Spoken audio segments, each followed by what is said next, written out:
بسم اللہ الرحمن الرحیم۔ بخاری شریف میں روایت ہے کہ رسول اللہ صلی اللہ علیہ وآلہ وسلم نے ارشاد فرمایا، لوٹ مار نہ کرو اور مسئلہ نہ کرو، یعنی میت کا چیر پھاڑ نہ کیا جائے۔ یہاں مسئلہ سے مراد مردوں کو چیر پھاڑ کرنا ہے۔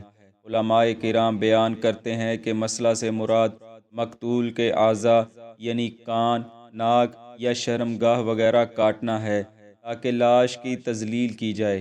جنگوں میں اس کا عام رواج تھا اور کفار ایسا فخر سے کرتے تھے، جیسا کہ سید الشہداء حضرت امیر حمزہ اور امام علی مقام امام حسین علیہ السلام کے ساتھ کیا گیا۔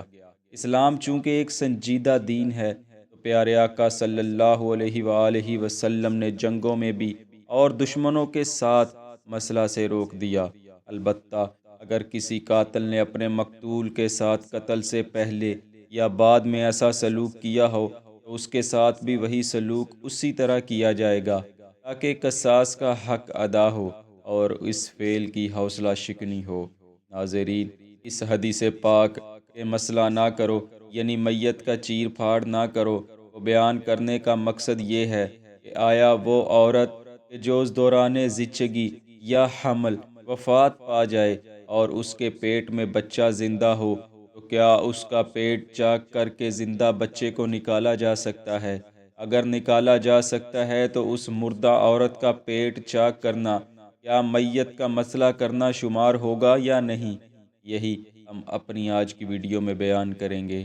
دوستو، چونکہ اس طرح کا کوئی واقعہ دور نبوی صلی اللہ علیہ وآلہ وسلم میں پیش نہیں آیا تھا، یا اگر آیا بھی تھا تو اس کی کوئی مثال احادیث میں نہیں ملتی، اس لیے اس طرح کے واقعہ کو سمجھنے کے لیے ائمہ کرام کے فتاوی سے مدد لی جاتی ہے۔ در حقیقت یہ ایک اختلافی موضوع ہے جس پر کہ ائمہ کرام میں بھی اختلاف موجود ہے۔ امام حنبل علیہ رحمہ کے نزدیک یہ ہے کہ اگر کوئی عورت مر جائے اور اس کے پیٹ میں بچہ زندہ ہو اور حرکت کر رہا ہو تو مردہ عورت کا پیٹ چاک کر کے بچہ نہیں نکالا جائے گا، بلکہ پیٹ کے اندر ہی بچے کے مرنے کا انتظار کیا جائے گا۔ پھر جب بچے کی حرکت بند ہو جائے تو عورت کو دفن کر دیا جائے گا۔ امام مالک علیہ رحمہ کے نزدیک بھی یہی ہے کہ بچے کی حرکت بند ہونے کا انتظار کیا جائے گا، مگر آپ کے ایک قول کے مطابق یہ ہے کہ جس طرح عام زندگی میں بچہ پیدا ہوتا ہے، یعنی جیسے ہم نارمل ڈیلیوری کہتے ہیں، اگر اس طرح اس مردہ عورت کے پیٹ سے بچہ نکالنے کی کوئی صورت ہو تو پھر بچے کو ضرور نکال لیا جائے۔ یعنی آپ کے نزدیک بھی ہے کہ کسی صورت عورت کا پیٹ چاک نہ کیا جائے۔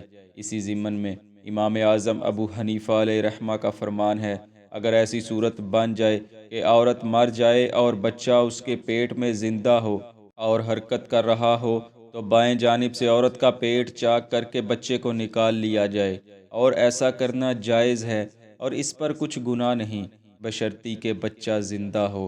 جیسا کہ ابن قدامہ نے لکھا ہے کہ میت کے بعض جز کا نقصان پہنچانا ایک زندگی کو بچانے کے لیے ہے، لہٰذا اس میں کچھ غلط نہیں، اور نہ ہی یہ میت کے مسئلہ کرنے کے حکم میں ہے۔ امام شافعی علیہ رحمہ بھی اسی پر اتفاق کرتے ہیں کہ بائیں جانب سے پیٹ چاک کر کے بچے کو زندہ نکال لیا جائے، نہ کہ اسے مرنے کے لیے چھوڑ دیا جائے۔ یہاں ابن حزم علیہ رحمہ نے ایسی صورتحال کو بڑی تفصیل سے بیان کیا ہے۔ آپ فرماتے ہیں، اگر حاملہ عورت مر جائے اور بچہ پیٹ میں حرکت کر رہا ہو اور حمل 6 مہینے کا ہو گیا ہو تو لمبائی میں ماں کا پیٹ چاک کیا جائے گا تاکہ بچہ زندہ نکالا جا سکے، کیونکہ فرمان رب العزت ہے، اور جس نے کسی نفس کی جان بچائی گویا اس نے پوری انسانیت کی جان بچائی، یعنی اس زندہ بچے کو بچانا ضروری ہے۔ پھر ابن حزم لکھتے ہیں، اور جس نے جان بوجھ کر زندہ بچے کو مردہ ماں کے پیٹ میں مرنے کے لیے چھوڑ دیا یہاں تک کہ بچہ مر گیا تو وہ اس بچے کا قاتل ہے۔ جہاں تک میت کے مسئلہ یعنی چیر پھاڑ کا تعلق ہے تو علماء فرماتے ہیں، اگر شدید ضرورت پڑے تو میت کو چیرا جا سکتا ہے، جیسا کہ بچے کو زندہ نکالنے کے لیے یہ جائز ہے۔ پوسٹ مارٹم بھی اسی جواز میں آتا ہے کہ جب شدید ضرورت ہو، تاہم بلا ضرورت یا میت کی توہین کی خاطر چیر پھاڑ کرنا حرام ہے۔